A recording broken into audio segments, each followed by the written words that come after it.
Are you sick of major sports networks bashing athletes to help their bottom line? Do you want reliable information on sporting events and controversies? If so, you're in the right place. Welcome to The Pound Perspective, presented by Nate Dogg Sports, a podcast based around discussions and debates about recent football, basketball, baseball, and MMA events. Now, here's your host, Nate Dogg.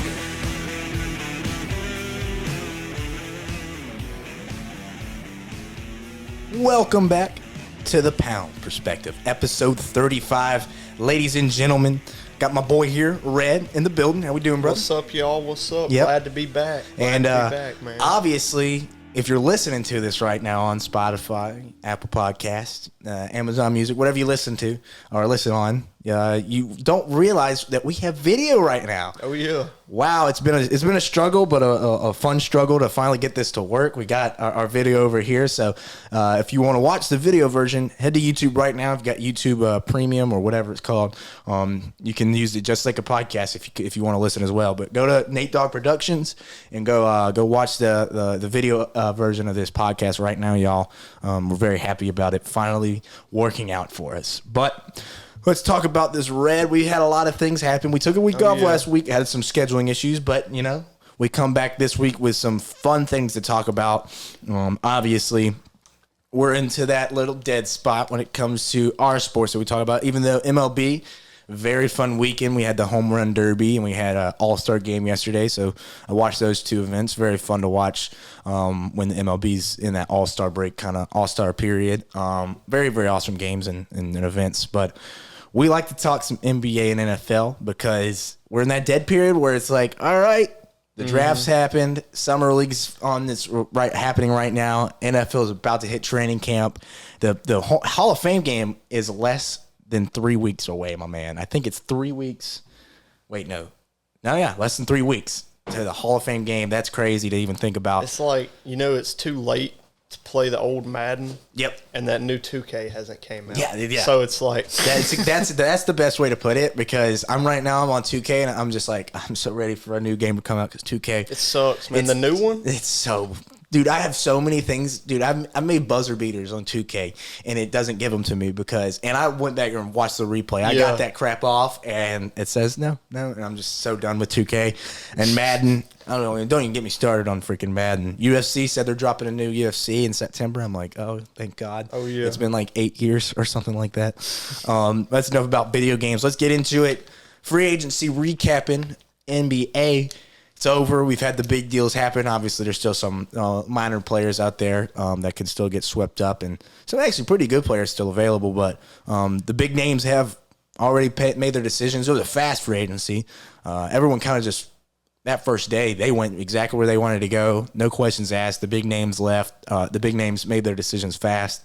And some league shifters made their decisions really fast, too. So it wasn't too much craziness, I would say. But there was some big-time deals still to talk about. So we're going to break them down into the $200 million club, the $100 million club, not going anywhere, and a new team. Let's start it off. We're going to make some, couple of our favorites in each club. I'll start out to the $200 million club, Red. I know your boy. He's going to be one of the guys that you had in yours, I imagine. I loved the extension to Anthony Edwards. It was about time. Everyone knew it was happening, and I definitely think he deserved the max there.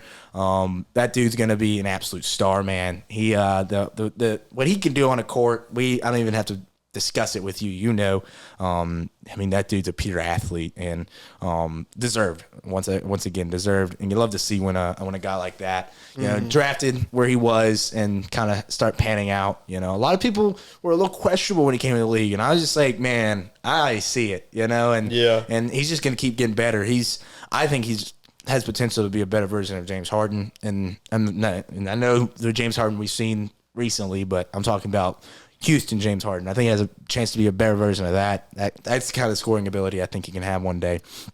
And then my second favorite move, there was a couple of $200 million deals I really liked, but I think this one is massive because I really like him. I've liked him for a long time now. Tyrese Halliburton getting the extension too.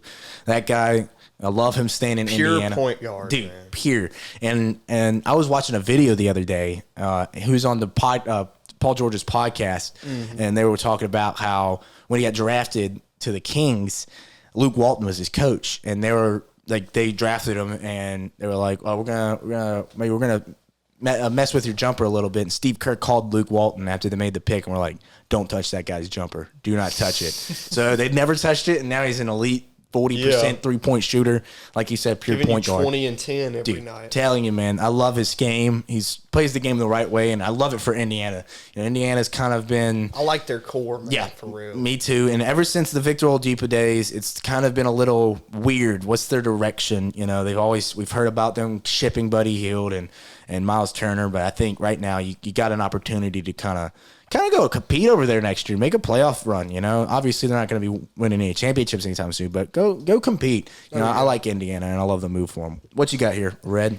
Man, you know, obviously I'm not trying to be a homer. I love the Anthony. I mean, yeah, it was going to happen. Yeah. Like, if it didn't happen, that would be the dumbest move of the offseason by far. Yep. And, I mean, look, man, you know, I think he has as much potential as almost anyone in the league. Will he reach it? Maybe not. But if he doesn't get any worse than he is now, it's like you're still getting a dude who can take over a game offensively. And, you know, he's still got some stuff to work on. Last season, I thought was his best defensive season. Just That's because, very like, fair. he's just more – I mean, I feel like it's just kind of natural. He's just more aware each season, you know, like – I mean, the dude was mostly a football player. Yeah. Like, he's still learning fundamentals. He's a pure when he got athlete, into the you game. know? Yeah, and that's why his rookie year, if you go back and watch, like, where he didn't know anything about like how to play in the NBA, how to do pick and roll, like how to read a defense. Like, he was Kind of just like Patrick Mahomes, you know? yes, he was just athleticism Yep. and getting it done. And you know, I really think he can take the next step. You know, I think he is the number one for this team. Yep. Got to be for the next. It needs to be. Next 10 years. I mean, dude, after this deal, he's what, 27? Yeah. Then he's in his prime then? Yeah. This dude might make $1 billion over his career, if I'm just being honest. So I love the pick, or I love the extension, you know, and then another one, man, you know, I love Halliburton. Change it up a little bit, man. I do like the Sabonis one. Man, That was another lot. deserved deal. A lot. Yeah. Because if it would have been the max, it's like I wouldn't have not liked it, but I would have been like, okay. Yeah. But the fact that it was, you know, 217. Yeah, it's a little less than a max. I mean, not that it matters that much, but it's just a little like, okay, I see you. Yeah. And I mean, dude, they were the 3 seed last year. You know, like Sabonis is, I mean, you saw what he can do. Like offensively, he's probably a top 3 or 4 big man in the league. Yeah. Like, you can make that argument without a doubt. so, I mean, I love it. And then Sacramento, you know, they're cooking, man. Like, they want to – I like what they're doing because they're not just saying, look, we got lucky, you know, let's soak it in. They're like, that was step one. Let's keep this thing going, you know. Let's not be the Hawks and make it to the conference finals and then just fall forever. off. Yep. So, I love those two. I mean, you know, Halliburton, too, is just – Yeah. just pure point guard. Yeah, if you like basketball, Halliburton's the type of guy you want to watch. Exactly. And it's the funny thing when it comes to those two deals is Halliburton got traded for DeMonte Sabonis. So you're seeing both of these guys get their $200 million deals. At the end of the day, you know, I know both teams are happy with what they did in that trade. Just love to see when those young guys, when they ball and then get those deals that they deserve. Let's move on though to the $100 million club. You got a little bit of a older variety. You got some young guys still in there, but some guys that kind of are coming up on their last paychecks and the last big deals, I mean to say, in the league. You want to start this one out for us? $100 million club, Red? Yeah, so, you know, you just want me to pick 2 of them? Yeah, pick your two. Pick your 2. I got you. Man, well, I do like the Jeremy Grant, but I liked it more when I thought Dame was sticking be there. around. Me too. It's just kind of like It's not as nice anymore. I mean, don't get me wrong. Like Jeremy Grant's still awesome. But is that like if Dame's going? Is that the veteran? You know what I mean? Yeah. Like, is that the guy you want to? We're building around this guy. You know, this is our third option. Yeah. Our second option. I really, I don't even know why I brought that up because I kind of just shitted on it. But it was an okay deal. It was actually like, terrible. Before Dame was getting traded, I was like, okay, they're overpaying, but like they're going for it at least. Yeah. Like this dude's a legit scorer. Like, but I think my favorites, man, honestly, even though they overpaid, a lot of people aren't going to agree with it. I like Van Fleet to the Rockets. I think they overpaid. He might be getting more a year than his field goal percentage was last year. Yeah, he's making more than Kyrie. I didn't realize that. Wow. They overpaid, but they're Houston. I mean, they were desperate to win some basketball games, and man. we might bring it up later. I don't know, but they had another signing that I just didn't get. So I thought this was actually a win for them, especially with that young core they got. Yeah. Like they have legit players. I think him beside Jalen Green's solid. Dude. I think it's better than Kevin Porter on the court with him. I mean, those are when you got Jalen Green and Porter, that's just two ball hogs. When you got Fred VanVleet and Jalen Green, that's a nice little guard duo you got there. I did like the VanVleet deal besides the money. Very glad that the Lakers did not jump in. Obviously, they wouldn't have been able to pay. Real quick, I'll say they overpaid, I think, but I do like Draymond re-signing just because I think that kind of continues that, okay, this dynasty, even though it's probably over, it may not be over. Yep. We still might have one or two in it. No, and I'm saying it right now. That was my favorite deal. That was my favorite of the $100 million. I get maybe he's not worth $25 million. I get it. But you kept your core together. You kept the core, man. You kept your chances of really having an opportunity to take another run at this. Because wherever Draymond went, they were immediate contenders. And with him staying there, the Warriors are still contenders. They will still be a top 5 team in the West, in my opinion. When it comes to chances of winning it, what were they, a 6th seed this year or something like that? I can't remember exactly, but like this team they have their opportunity, man. Like they're not with Draymond still coming back. You still got your locker room guy. You get rid of Jordan Poole, so it feels like that beef is gone. So that's big, I think, for the Warriors, and bringing in CP. And it sounds like he's coming off the bench, so it's like, all right, which is good. That's I hated the move for the Warriors until I heard he was coming off the bench, and now I'm like, that's big time. Yeah, that's big for the Warriors. And then I'm gonna do another pick where a guy sticks around. I think Chris Middleton sticking with the Bucks is big for the simple fact that Giannis is not going to be going anywhere with Chris Middleton still with the Bucks. That's my opinion. If he had left, I would have really monitored the Giannis situation a lot harder. Him sticking around, keeping Brook Lopez, which we'll get to him. He's in the not going anywhere club, but Chris Middleton, sticking around with the Bucks, it shows that they are committed, to try and take another run at this. I think that team is good enough, man. I think they're solid enough. I think keeping that core of Middleton, Drew Holiday, Giannis, and Brook Lopez, I think that's massive for them. And now it's just about maybe surrounding with some other players, man. I mean, I thought that the Bucks should have jumped in on the Chris Paul sweepstakes, but money-wise, it wasn't going to work out. But keeping a guy like Chris Middleton, you keep your closer. People forget how important Middleton was in that championship run. I mean, it was they would have never even gotten close without how good Middleton played in that Nets series and in the championship. So I think those are my two favorite moves when it comes to the $100 million club.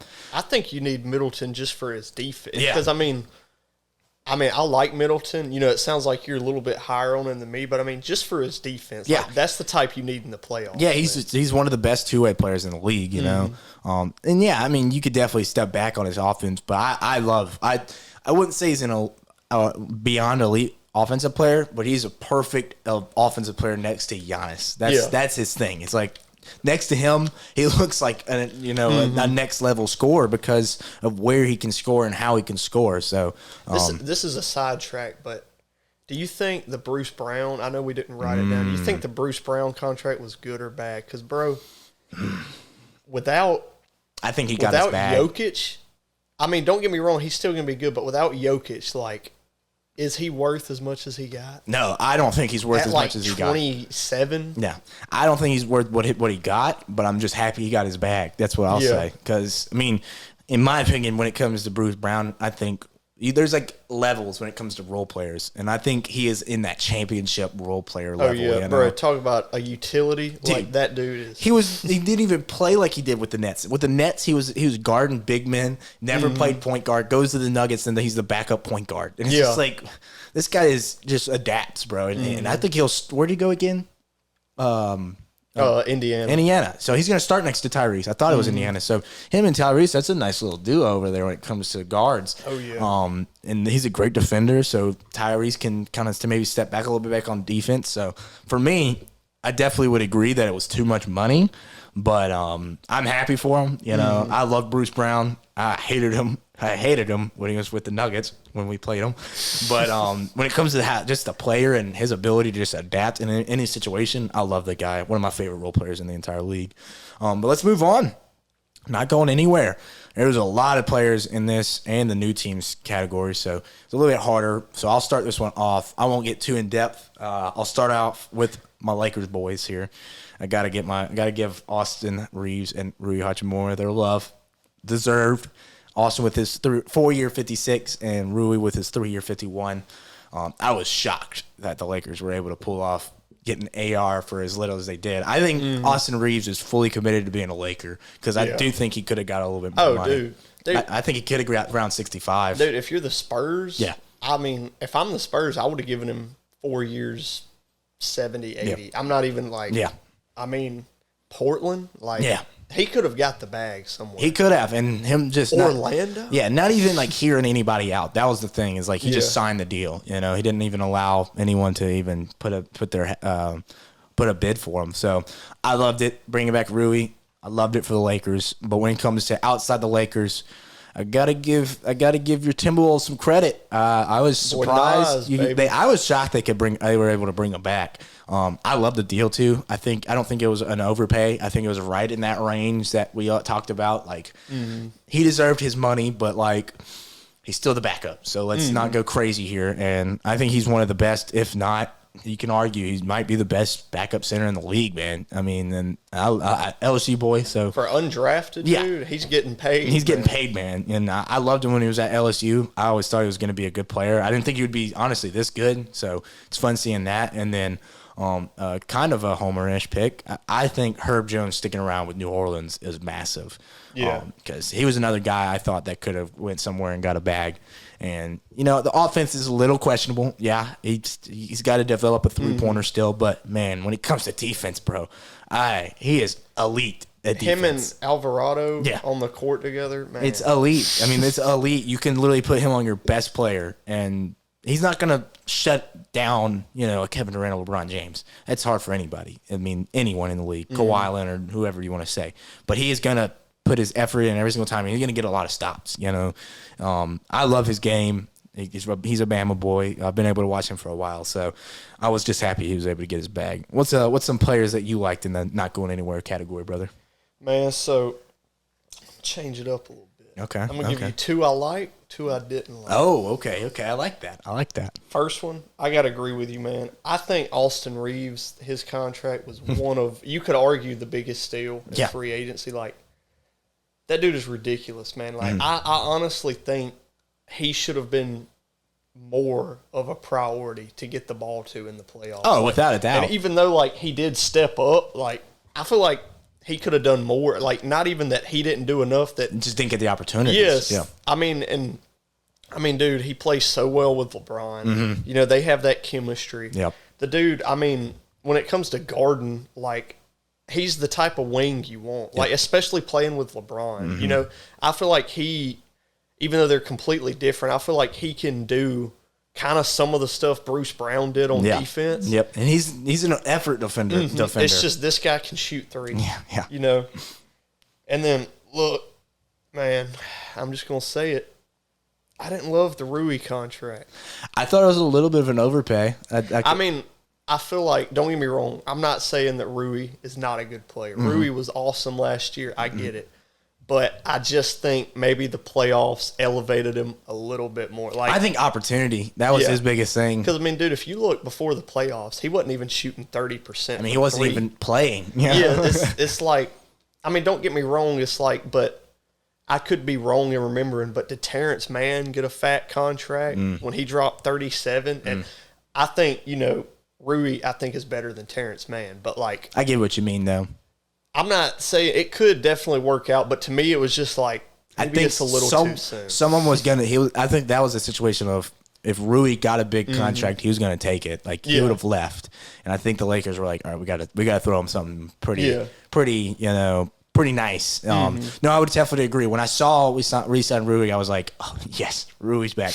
Then I saw the contract. I was like, woo, okay, all right. Yeah. We committed to him. It's only 3 years, so it's not like we gave him some 5-year contract, but 3 years, 51, that's a good amount of money for a guy that, I mean, at the end of the day, you really can't say he's proven himself yet. He's still growing. I think that's also a big thing for him, his potential. So I would agree with you on that. And then, I do like Nas Reed, but we don't have to go back over that. I do like that signing.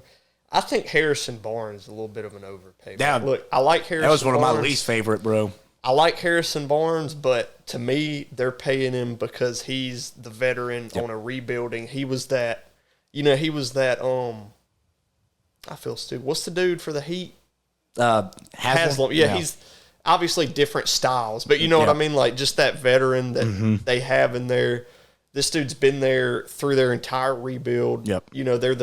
And I mean, he can play. Like, offensively, this dude can shoot a little bit. Yeah. Like, I just think, personally, 3 years, $54 million, like, that's just a tad much. Plus, he's getting a little older. That is a lot of money, bro.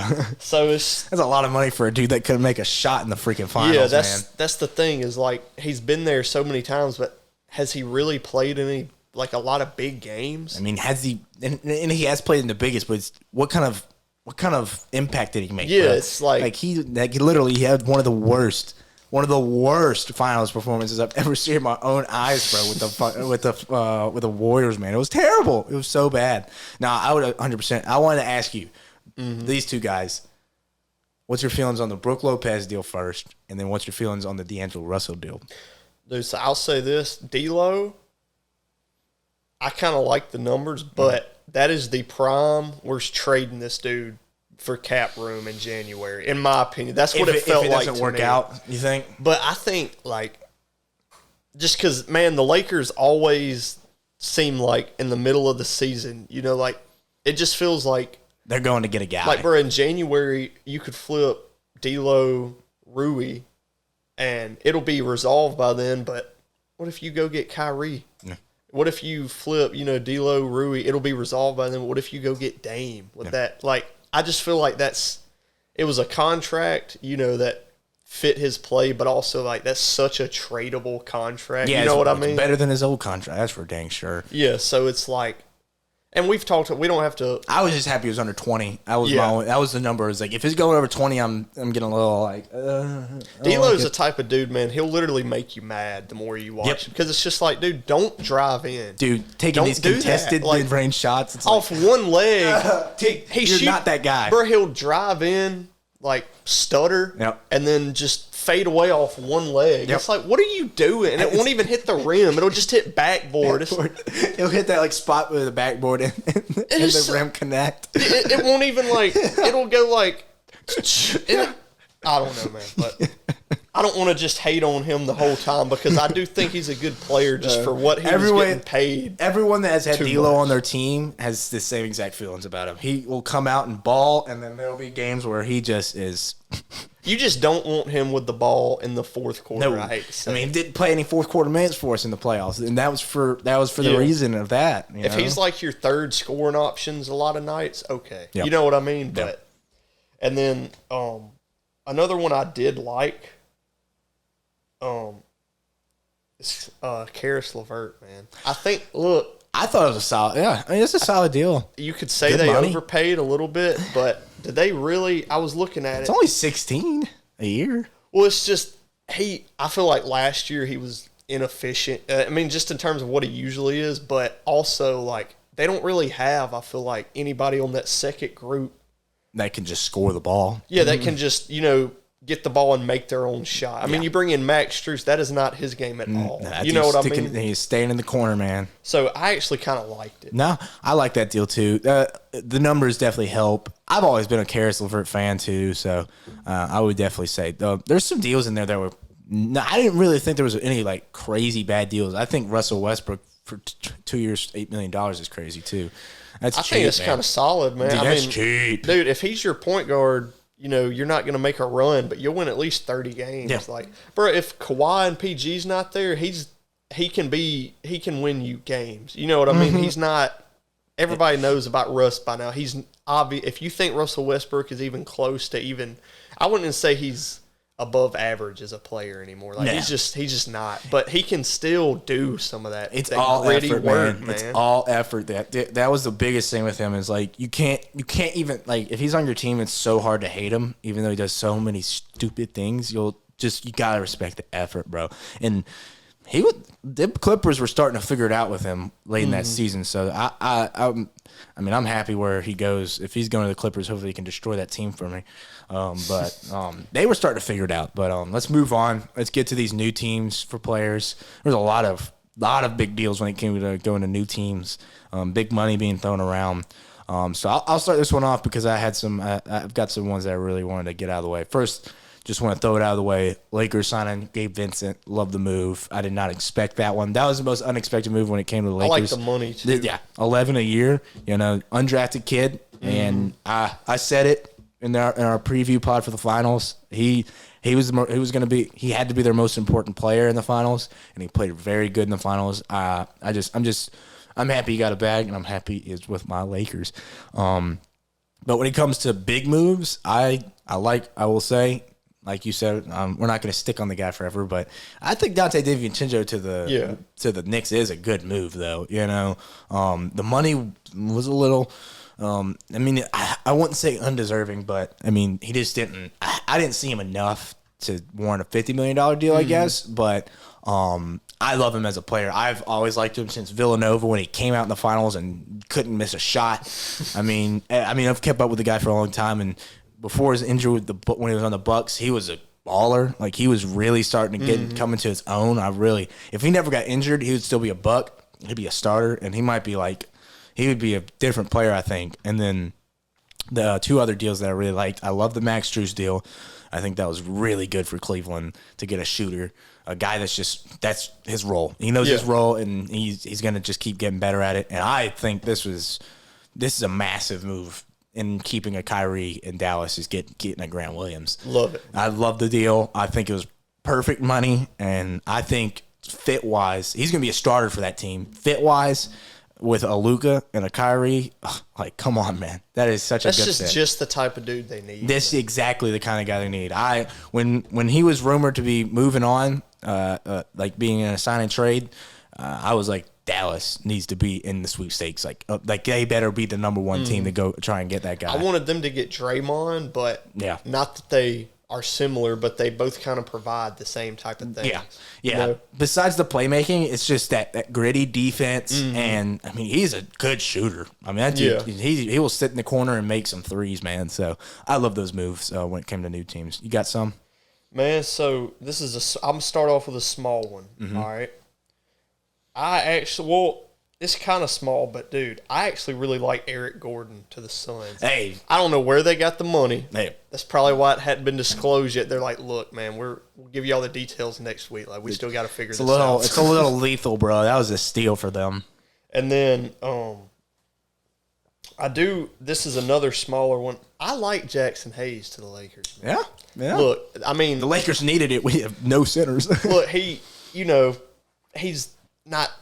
I wouldn't even say he's a good player, but he's still so young and is 7 foot and can freaking score. Top 10 draft pick. Like he's got the potential, man. Yeah, if he can give you 15 minutes a night, like at worst, it's not like he's going to be worse. He's not going to be bad enough where you can't give him 15 minutes a night. Exactly. I guess is the way to say it. I love the idea of him and Anthony Davis on the court at the same time, too. The defensive pressure those two guys will put on a team, man. Like, that's so much athleticism in the paint, bro. And then, I love Grant Williams, like we said. I love Max Strus. You lose C.D. Osman. Yeah. And Strus really is just a better version of him. Yep. And I mean, dude, but the one I just don't get is Dylan Brooks. I just, for that was one, money, bro. look, I know I said it. I don't know if I said it, but I meant to. Like, they overpaid for Van Fleet, but if you're Houston, you kind of got to. Like, you have all that cap space because you know you're not a destination. You're going to have to overpay You're not desirable for people to come there. But, bro, who were you bidding against for Dylan Brooks? Like, I mean, just like, honestly. How many people were throwing $80 million at that guy? He didn't even shoot 40% last year from the field. Like, it's, I mean, Dylan Brooks is not a bad player. Dylan Brooks, in my opinion, is a good player. Yeah. He gets, memed a lot, all the off the court shit. He did it to himself. Gets thrown, but I mean, when he's playing, he's a good player. Like, he's played all 73 games that he appeared in last year. You know what I mean? So, or started all 73. He's a good defender, man. And he'll give you, 14, 15, but like 4 years, 80 million, and that's the veteran, presence you want in the locker room. Like, Questionable. I would have, honestly, I'd have rather overpaid for Brook Lopez if I was them. Like, at least you get some leadership in that. But I completely agree. I don't know who they were bidding against, I guess is what I'm trying to say. A lot of money thrown at a guy that he got clowned a lot, bro. Poke the bear, bro. You did the one thing you're not supposed to do, man, when it comes to the greats, bro. Definitely will agree. That was probably my least favorite move when it came to new players. All right, though. We got through all these teams that made some big moves, but the real question is, who won free agency? Red. It doesn't have to be one team. What's just a couple teams you want to throw out there that, are the winners of free agency? Well, man, honestly,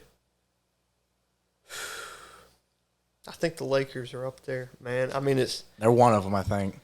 It's just hard not to say because, I mean, the dudes, it was keeping Austin Reeves. It was keeping D'Lo on a good number. And then it was bringing in Gabe Vincent, man. Like, that's just, those moves right there are solid. And then I honestly like what Dallas is doing. I think Kyrie, I'm not going to say you overpaid, but too many years. 3, though. 3's not bad, man. I mean, but I wouldn't trust that dude for more than a month, man. Like, I mean, I'm just saying, like, if he came out in the middle of the season and was like he'd be the dude I'd be like, yeah, see you later, Kyrie, and you're over there like, he's like Vontae Davis and retiring. Like, yeah, you're over there like looking at him, making sure, like, all right, he left. He's left. You know what I mean? Like, he's out the locker room, guys. He did not burn down the coach's office on the way. All right, we good. But so I mean, but in terms of fit, man, just bringing in Grant Williams with Kyrie and Luka, like, that's awesome. Yep. They're obviously not top 5 in moves. I just, off the top of my head, I do got to say I like what Minnesota has done. No, yeah. You bring in Shake Milton, who's just a better Jalen Noel. Yep. You bring in, what's the dude? He played for the Lakers. Josh. I know who you're talking Can't think of his name. It's going to kill me. Damn it. Hang on. Josh, but anyway, I know he's a forward. And you should re-sign Nas, and then I think you're probably going to flip Cat, whether it's now or in January, sometime like that. I think Cat's going to get Troy Brown. Geez. Troy Brown, that's it. There's just no way that you can pay 3 centers that much money. Like, there's just no way. So, and then besides that, man, I mean, yeah, y'all paying a lot of money to centers. That someone's got to go. Like, there's just no way that they expect that to work. There's just no way. We'll see. And then, I mean, I guess that's really it off the top of my head. I mean, I do like what the Spurs have done. Yeah. I mean, just for one, I thought Pop may be retiring. Yeah. Then he gets the biggest contract in the league. Besides a 5-year extension, and they get Wemby. Like, you don't really need to add that much besides that. Yeah. No, I'll definitely agree. I had my Lakers in there. I think they're the winners strictly because of how many players they got. You know, it's like they've filled out the roster. We had no one. There was no guarantees on this team besides pretty much LeBron and Anthony Davis. You know? And then I do like what the Suns did. Yeah, the fact that they brought in Eric Gordon. That's my second favorite team. Like, they already had a solid squad. You bring in Bradley Beal. You bring in Eric Gordon. I love the moves, even though as Bradley Beal's a little questionable. You only got one basketball, so it's like, bro, 3 years from now they're gonna be awful. Terrible, absolutely terrible. But I thought that was solid. I thought the Raptors didn't do bad either, even though you lose Van Vliet, but you bring in a Schroeder, you keep Pirtle. So there was some teams that I thought did some good moves, and I would definitely throw Dallas in there. Just retaining a Kyrie. It's like, I get the whole thing around Kyrie, but Kyrie and Luka were kind of starting to figure something out late. So. I think that duo can be good. I think it's like if there's a perfect player beside Kyrie, it's a LeBron Luka type player, a guy that plays the game the right way and lets Kyrie be Kyrie when you need Kyrie to be Kyrie. Let him close a game out for you. So I think when it comes to that duo, I think it's a solid match. So I would agree that those are my 3 teams. I think the Suns are my second though. All right, let's yes, sir. Let's give quick thoughts on Wembanyama. Shaky first game and pretty dang good second game. Yeah. I don't know if you watched them or not. I watched both of them, so I'll comment first. First game there was a lot of flashes, but it was the biggest realization is this guy has never played American basketball. Yeah. Like, he even came out and said, I didn't know what I was doing out there. And that's a scary thing to hear from your number 1 pick. But it's like, we knew this was going to happen. Yeah. We knew that this kid played three out, 2 in, or 2 in, 3, whatever you say it. You have 3 players on the wings and 2 players on the inside. In the NBA, it's 5 out. Yeah. There's no one playing on the inside unless you got a Rudy Gobert type of player. So it's very rare you see 3 out, 2 in, and that's the style he played. So it's an adjustment, man. It's all this space. You got hands coming in at you when you're trying to drive to the paint a lot more than ever. Trying to steal the ball.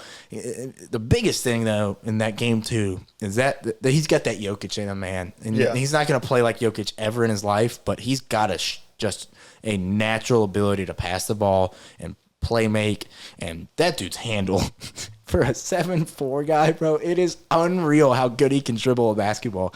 The jumper, it's unguardable if he's hitting it. So I see where the hype is. I understand where it all came from. We gotta accept and understand. Let's give this guy some freaking time, man. Yeah, for real. God, the hate is unreal for a guy that has played 2 summer league games. Hasn't even played a real basketball game yet. It's like, I get it. He's definitely got to put on some weight. All those things are going to come in a couple of years, man. Just give him some time. None of these guys ever come in the league just dominating. Yeah. When's the last time you saw a guy? I mean, you could say a Zion, but he hasn't played on when he's on. When's the last time a foreign player has just came in there and you done go. this? And that's even better. That's even better. It's just so hard for these guys to come over and play this style of basketball when they played a certain way for so long. So just give the guy some time. We'll see how it pans out. I see it. I think a lot of people saw the flashes that I saw. Special player. Yeah, and I mean, dude, look, I'm not saying that you did this, but if someone watched that first game and was like, does Wemby suck? You're just dumb, You're man. dumb. First of all, look, this dude's very skinny. It's very obvious. Like, he's small. Yeah. But so I'm right there with you. Like, it may take him, I expect it to take him, his offense, a while to develop. Because from the little bit I saw, like, to me, he doesn't play. I know he's got to get stronger and everything first, but to me, like, I'd be posting up a little bit more.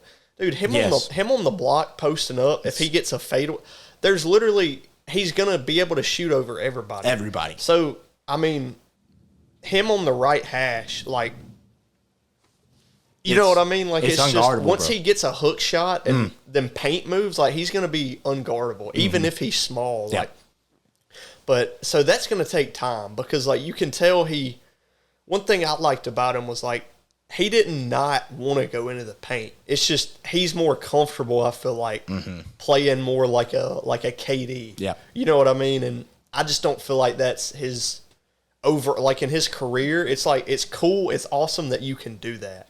You know what I mean? But it's like, different. You're going to have to learn a different style. that's like only practicing, one-handed catches. Yeah. It's like, that's awesome when you can do it, but, like, that can't be can't live like the that. backbone of your game. Yep. Like, bro, you're 7'4", like, get in the paint and post up and hook shot from the free point line or from the free throw line over everybody in the league, man. But So, his offense, it'll take a minute. Bro, defensively, this dude, I'll ask you this. If 3 months into the season, they're like, oh, he leads the league in blocks, but is averaging, 13 a game. See, I feel like I don't want to say that we're, like, people who just are, like, kind of like general fans that just don't really, like, want to watch, like, detailed basketball. They're going to be like, this dude's a bust. Yeah. But really, he's going to be, if you understand, like, defensively what he's doing. And That just dude's how much he's he going can to control translate it. so fast. That's the biggest thing is his defense is going to immediately make the transition. Yeah. It's his offense. It's going to take some time. Such a stud. So, yeah, man, I think it was nothing to worry about. The dude's already getting in trouble for a security guard slapping. I know, right? Britney Spears, bro. Man. And then the Britney Spears account started attacking him, man. After a bad game, I was like, this poor kid. He's going to get so much Even hate. if his security guard did, what does that have to do with him? That's what I'm saying, bro. He didn't even know who it was until after, and they were like, bro, you didn't let me see Britney Spears? Well, yeah, and it's plus two, like, bro, like, a foreign player, like, even though I'm sure he liked Britney Spears, like, bro, do you really think, like, he knows that much about Britney Spears? Yeah. Like, to him, it's just a person. Yeah, it's like, a person. Yeah. Oh, they did a couple of songs probably. He probably knows one song by her or Yes. something, Nah, it's wild. I hate seeing hate for a guy that is supposed to be like a new face of the league. Like, we should support this kid. Like, he's done nothing to earn the hate. Like, he has been perfect through every single trial he has been through as a young basketball player. Root for the guy. Why would you hate on a guy like that? But that'll do it for us when it comes to NBA. We got some really quick NFL super early. National Football League. Yeah, dang right. It's this super early predictions. Obviously, we'll make some right before the season starts. Yeah, unless we're perfect, unless we're perfect or narcissists, this is definitely going to change. Yeah, exactly. This is very due to change. We'll definitely do another prediction before the season starts, but we've just wanted to talk about some NFL. We're not going to stick too long on it, but we're going to make some divisional winners and some predictions for some awards: Rookie of the Year, Defensive, Offensive, and Defensive Player of the Year, Coach of the Year, MVP, and then a quick little super early Super Bowl prediction. Let's get this thing started. You don't even got to explain it. I'll start it, and I'll just go throw my teams out here for each division in the NFC. I'm not even going to try to explain them. Yeah. These are my feelings. You ain't even got to say the division. Just throw them out. I got the Vikings, Saints, Eagles, 49ers. I think those are my winners of the divisions. That's my feeling. I feel like when it comes to Vikings, you got the Packers. I like the Lions. I think the Lions are the only team that can maybe make a run for that division. I don't know about Dan Campbell. You don't? I don't think Packers are going to make a run for it, and I don't think Chicago's quite there yet. So I think the Vikings are I think they should easily win the division, but I'm interested to see how the Lions pan out this season. And then the Saints should win the South, but there are some teams in there that are going to be fun to watch. I think the Falcons are a team to watch. And I think the Panthers, if they can put some things together and Bryce Young figures it out early, it could be a team to watch. The East, it's down to two teams, in my opinion, the Eagles and the Cowboys. And I'm just going to give it to the team that made it to the Super Bowl. That's how I feel. That team didn't really lose anything, and just all they did was add. They got better. They got better, and that's just absolutely insane to even think about. Yeah. And then the 49ers, I think Seattle will be good, but I think the 49ers are coming for something this year, man. I think they got something to prove, and really it's time for them to make a run for that championship. So those are my teams in the NFC. Who you got, Red? Man, I got Philly, Yep. the Vikings, Okay. I got the Falcons, and I got the 49ers. Look, It's definitely the one division up in the air. I give you that. yeah, I'm not even going to, get in depth on the teams, but I will say the Falcons, man, I don't think they're going to be a great team, but they're sneaking up the list of, Dang. Woo! sneaking up the list of, this might be one of the most fun teams to watch. Yeah. You know what I mean? Mm-hmm. And so, before we die, I'm not gonna. I know, right? What the heck? My camera went out for a second. Jeez. Yeah, I'm not gonna go too far in depth because we might get struck. But that was crazy. But yeah, the Falcons, I feel like, could be a fun team this year. Yeah, no, I totally agree. I think the Falcons with that run game, and it's all up to quarterback play when it comes to them. We'll see though. Very super early predictions, so we'll kind of come back and give our reasonings once we're about to start the season. Let's get to the AFC. I'll give my teams real quick. I got the Bengals, Jaguars, Chiefs, and Dolphins. I like it. Yep. I like it. I think those are my teams when it comes to – I think the Bengals are like the 49ers for me. It's time for them to make that run. It's time for them to get to the championship. And they've been there, but they didn't finish. So just like the 49ers. So it's their time. I think the Jaguars, if they don't win that division, that is an absolute travesty, and they should really rethink what they're doing over there because every other team in that division is not good. No. And then the Chiefs, very similar. I think you could make a case for the Broncos. You can make a case for the Chargers, but they're the champs. I'm not picking against the champs. Yeah. And then the East, that's easily the one that's wide open. And I think the Dolphins have the best roster. And if Tua can stay healthy, that's a big if, but if he stays healthy, they're going to win that division. That's how I feel about it. So, Red, what are your teams, division winners in the AFC? Man, I got Buffalo. Okay. I got Baltimore. Ooh, I was close. I was close on Baltimore. I got Jacksonville and KC. Okay. You know, keeping it real quick, I'm high on Baltimore this year. You know, I think they're going to be pretty good. Wouldn't surprise me at all if the Bengals won. I think they'll be 2 from that division easily. Yeah. You know what I mean? And then freaking Buffalo, man, like I could see, you know, I'm a little higher on the Patriots. I feel like if the Patriots made a wild card, I wouldn't be shocked at all. Mm-hmm. So I could see that. I could see that honestly being like, jeez, we're in a dang hurricane right now. I could see that being, you know, really one of them divisions that's like just gritty, man. Like, by the end of the year, the Bills might win it, but they're 11-6. Yeah. Because their division's just so hard and they have like 5 injuries. Mm-hmm. You know what I mean? But that's that division that is just going to be so gritty. Yep. That like one injury can really dictate that whole division. Yep. I completely agree. I'm so excited. I want to talk more about it, but we all have our reasons why. Let's get into some awards though.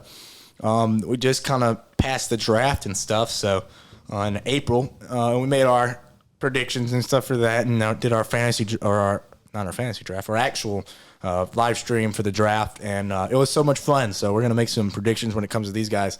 We know pretty much every single person that got drafted, it feels like, in this draft when we made our mock drafts. So we'll make some quick predictions on the rookies, and then we'll get into some big-time awards as well. Sir. Let's go Offensive Rookie of the Year. I'm going to make my prediction, and this is a tough one because it's a quarterback award usually, but I'm going Bijan. I'm right there with you, man. I think that is fully situational, though. It's fully situational. I think you can make a case that for Gibbs as well. It's another great situation for a running back. Terrible pick, but a great situation. Yeah, 100% agree with that. 100% agree with that. I'm still mad, man. That and Campbell being picked in the first round, with the Lions. What are we doing? I just don't get it. The Lions really lost a lot of respect in that draft. But I definitely think you can make a golly, we're gonna get struck by lightning inside. I think you can make a case for a Bryce Young though, just because, like I said, it's a quarterback award, and that's another good situation. It looks like he's gonna be starting from day one. Seems like he's won the locker room already without even getting a training camp. So, but like I said, Bijan situationally, man, it's unbelievable. We're losing our pod audio over here by the Thunder, but Bijan situationally, they love to run the ball with Atlanta, and that's a trio of good running backs. So I think even though you got a trio, he's gonna get the most touches, and I think his touches are gonna be more explosive, more opportunistic. So, I'm gonna go Bijan here. What do you got? Yeah, look, I got Bijan. I will say my runner-up is C.J. Stroud, just because I feel like he will have. I could see Bryce Young definitely having better stats, but I feel like CJ will be a bigger piece of that offense, if that makes sense. Yeah.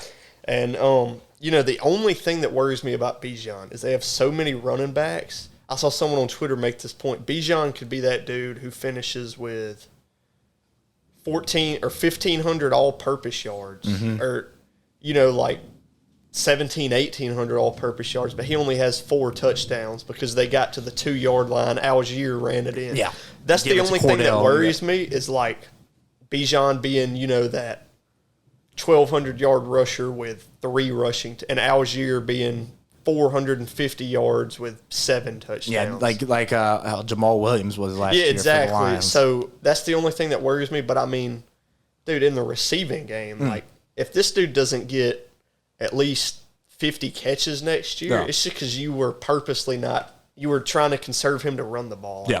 If he would have just been a slot receiver in this draft, I think he would have gone late first round. Yeah. If I'm like just being honest. Yeah. Like that dude is just different. So different. He's so just gifted, man. So gifted. So yeah, those are I think Bijan is my obvious, but I'll sleep on Stroud. Hey, man. yeah, I like it though. I like it. That's another thing. If he starts day one, he could definitely make a push for it. And it seems like he's going to beat out Davis Mills. So, defensive rookie of the year. This one's also a really fun one for us.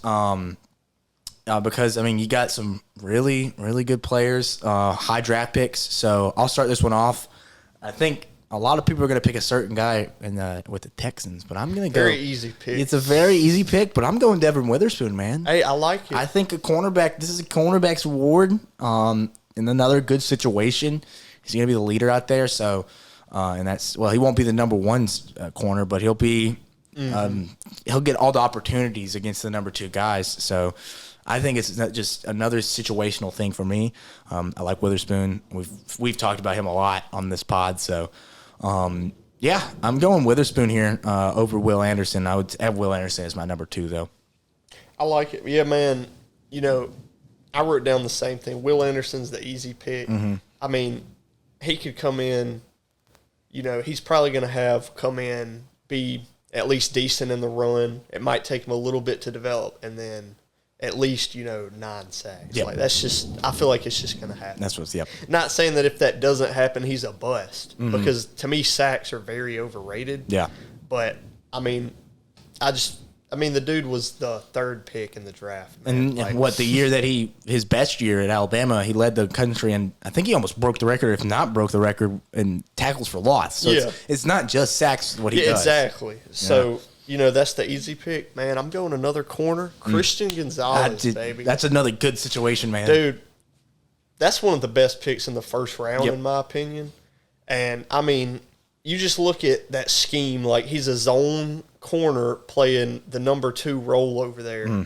So, he might be on the best you never know. Sometimes, sometimes it's like. Matchup-wise. Yeah, sometimes it'll be he might be on the best, but is just playing deep. You know what I mean? With a lot of help. Yep. If that's the situation he's in, perfect for him. He's going to get a lot of big interceptions. And physical and have Belichick as his coach. And who's their DC? Is it Matt Patricia? Yeah. Dude can't call offense for shit, but is a very good defensive coordinator. Yeah. He was, a later pick in the draft. I think he's my pick. I like it, dude. And like you said, that's all. That's generations, man, of great corners going to dang New England. So I love it for him. That was very close. I was between Witherspoon and Gonzalez. Stephon Gilmore wasn't he like a 7th round pick? Yeah, or something? yeah. Oh, he was ridiculous. A very late pick. And just Ty Law, everyone that's come through there in the years that's been when Belichick's been there, it's like that dude knows how to develop a cornerback. So. Very interesting to see. I was really close to picking Gonzalez, but I've been on Witherspoon. He's been my guy. I'm going to stick with my number 1 corner from my mock draft. So, let's get into defensive player of the year here. We got this one right last year when we made our predictions, and Michael Parsons.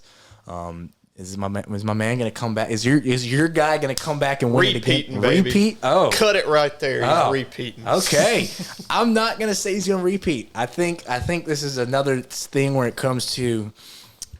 I think his stats might not look as good just because I think the defense is going to be better for y'all. That's what and I'm not saying that I'm not taking away or anything, but that's one of my points about sacks. To me, he's going to be better this year, but he may not have as big of sacks. Exactly, numbers. And I that's exactly and I don't think stats should be everything, but this is a stats award.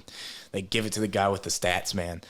Not every single time, but it's one of those awards where, you see a guy with 18 sacks. It's hard not to, Well, I mean, a dude like Hassan Reddick can get 15 sacks. Yes. Like, Hassan Reddick is good, but, like, that's not a game changer. He's not a game shifter, like Michael Just a Parsons. good pass rusher. Michael Parsons is like Aaron Donald, Yeah. That dude changes games, bro. He is a thing that a quarterback and an offensive coordinator think about every single down. He's that guy. He's the guy that you think about it doesn't even matter. He's always in the back of your mind. So, but I'm gonna lean into, because they've got a better defense, and I think he'll have more opportunities on the defensive line because he's got better players around him on the defensive line. I'm gonna go Myles Garrett. I like it, man. I'm gonna go Myles Garrett. Bringing in Dalvin Tomlinson. I'm telling you, man. It's a when it comes to a better defensive line, I think that they're gonna make his opportunities a lot easier, and I think his stats are gonna be crazy.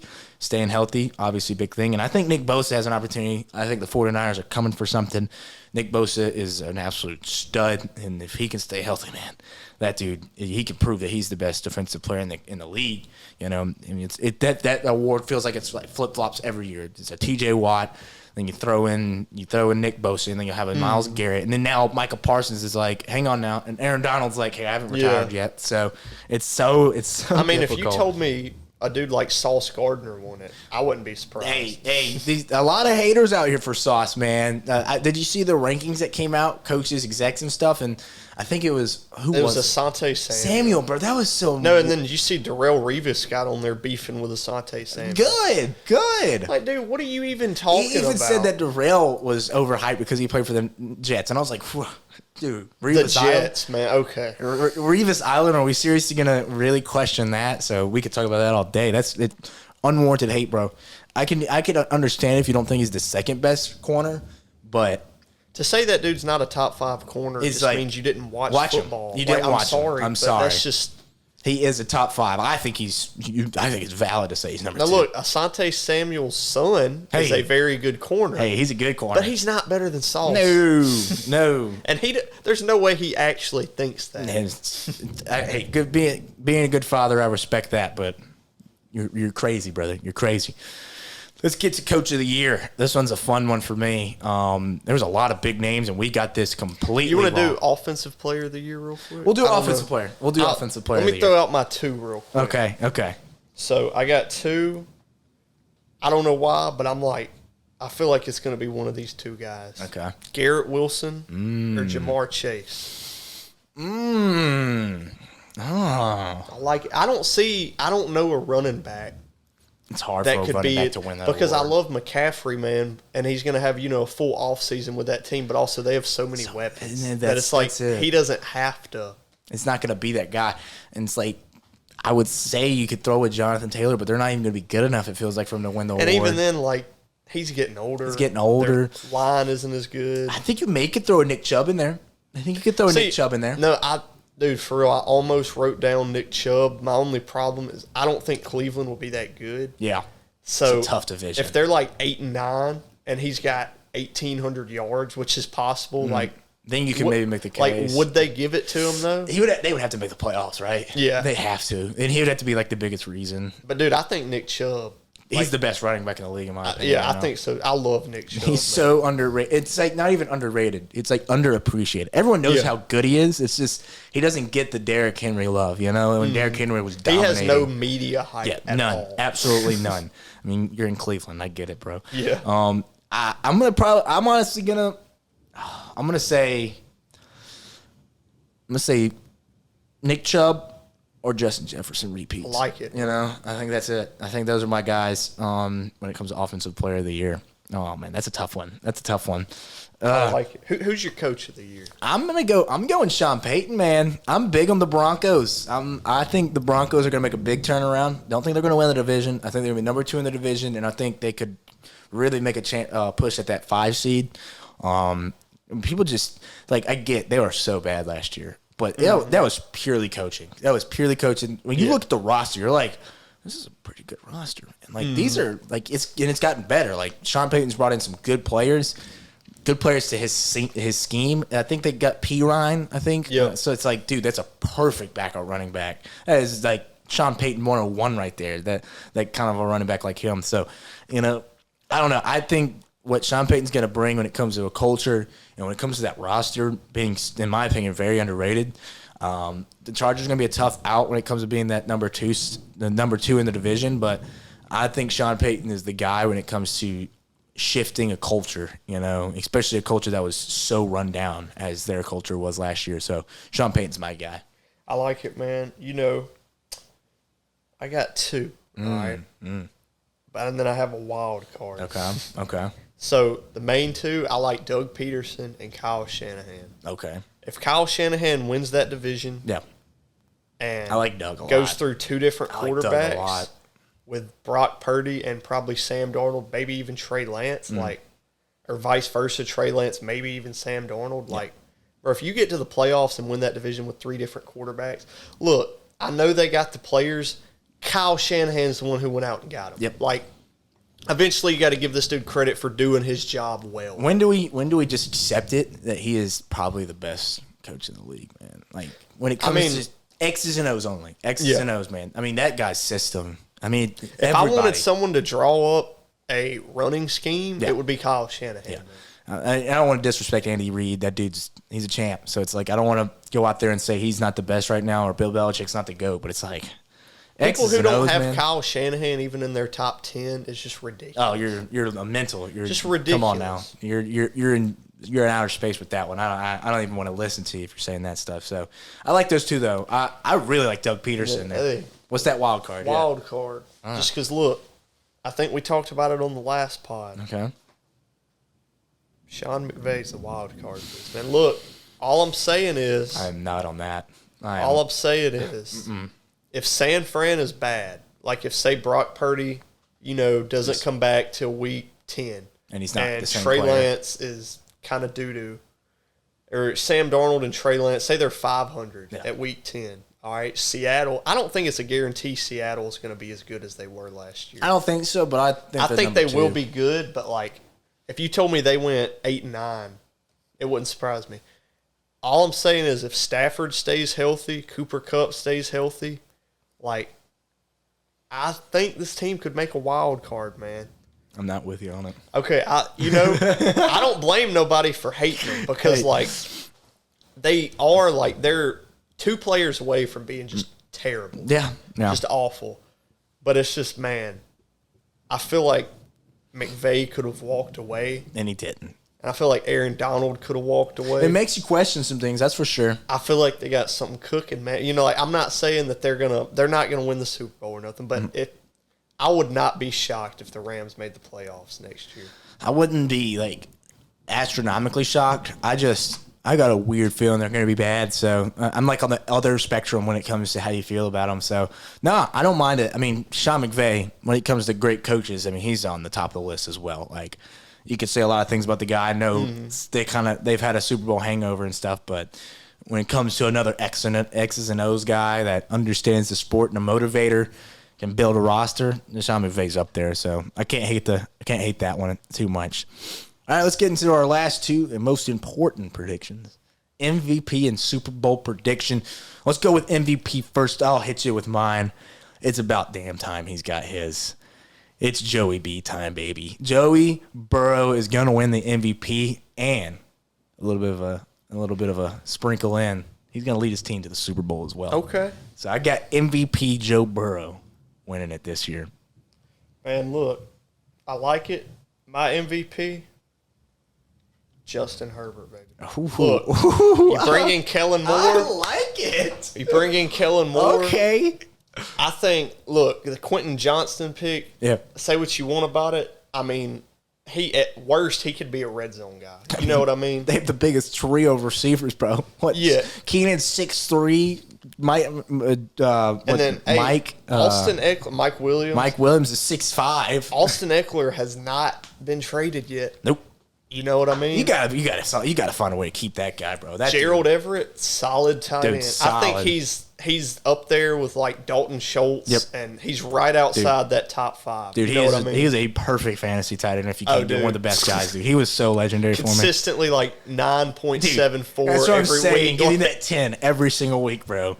Nah, I like that though. I really like the Justin Herbert one. And then, dude, look. I think Pat Mahomes could win the MVP again. I mean, that's just every year. But like, I feel like they didn't get any better. What about Jalen Hurts? I mean, I wouldn't be shocked. But he's just not my pick. And I'm not saying that they're not going to be good. I mean, I picked them to win that division. Yeah. And I'm a Cowboys fan. But like, I don't know. It just felt like that's something you got to see for more than 1 year. Yep. But I mean, look, I'm not hating on Jalen Hurts. He's got the tool. He's got the tools to get it done. If he won it, I would not be shocked at all. Wild card, Trevor Lawrence. Man, I think both of your big picks are kind of wild cards. I love it. I love Herbert and Trevor, man. Because, I mean, if Trevor wins his division, like we both said, and maybe, like, shocks a couple teams, maybe gets the 2 seed, you know, over the Bengals and the Dolphins or Bills or whoever wins their divisions. If they're only behind the Chiefs, you know, I mean, Trevor's going to have to be good, really good to get him there. So, what if they get that first round bye? That's what I'm saying. If they get the first seed, Trevor is definitely MVP. I'd believe you. Like, yeah, I like the team because that's another team that's just gotten better this offseason. So, man, we could talk about MVP forever. Let's get into this Super Bowl prediction real quick. Not much discussing. We've kind of laid out our groundwork of good teams that we think are going to be around at this time next year and around January, February. So, Red, who is your Super Bowl prediction next season? Well, it's going to come a little back to your Bengals pick, but instead, it is going to be the Baltimore Ravens in the Super Bowl against the San Francisco 49ers. Wow. Bro, look, I could see – so I want to go back a little bit. I could definitely see the Bengals winning the division. I don't see the Bengals beating this team in the playoffs. Yeah. I just – like, dude, it's kind of crazy to me how bad everyone thought they were last year. Yep. And they still just snuck into the playoffs.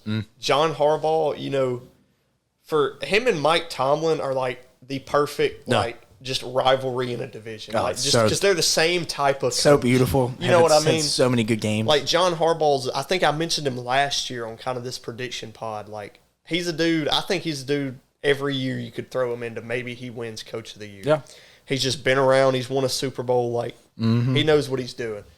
And, man, Lamar is coming out. I love the new system around him. I love the system. You get Odell. You know, you got some players that are finally be healthy. Marlon Humphrey. You know, you got Duvernay. Devin Duvernay is a good receiver, man. Dude, if he's your number 3, perfect. Who's Bateman?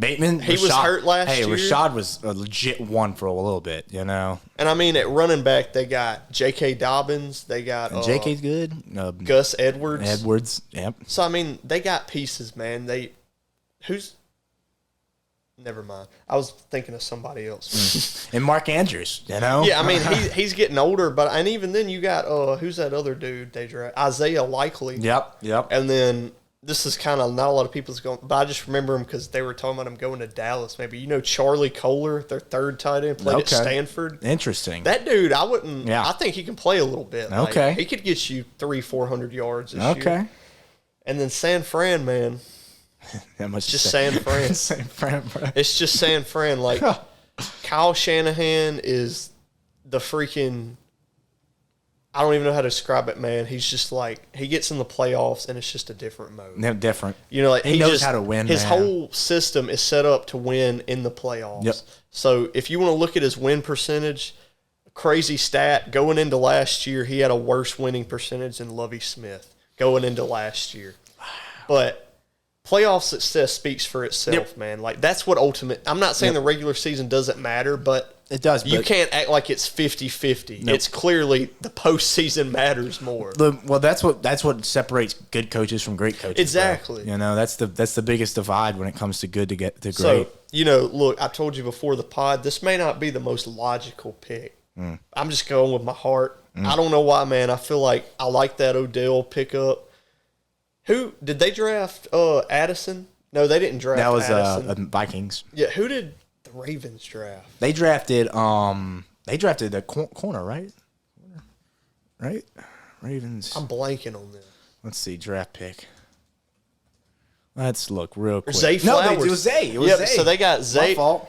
Bro, I mean, that receiving corp is underrated. Underrated, dude. That is Lamar, really good. Lamar to me as a pocket passer does not get enough the respect he deserves. It's one of those hater things, bro. It's just a hater. Think if he's in I think that's the type of quarterback you need in Kyle Shanahan's system. Or that freaking Philly system. You know, that kind of a system is like he can do more than just run, man. Yeah. Like Lamar, honestly, like throwing a deep ball is a little underrated. Dude, he's got a cannon, dude. Yeah. He's got a cannon. I remember year 2 when he won MVP. He was playing the Dolphins. That bomb he had, bro, it was like a 4-touchdown game. That first touchdown, I think he corked it like 60, 70 yards in the air, dude. Like he's got an arm. You know, I do like the Bengals. It wouldn't surprise me at all if they win. It wouldn't even shock me if Buffalo went to the Super Bowl. Yeah.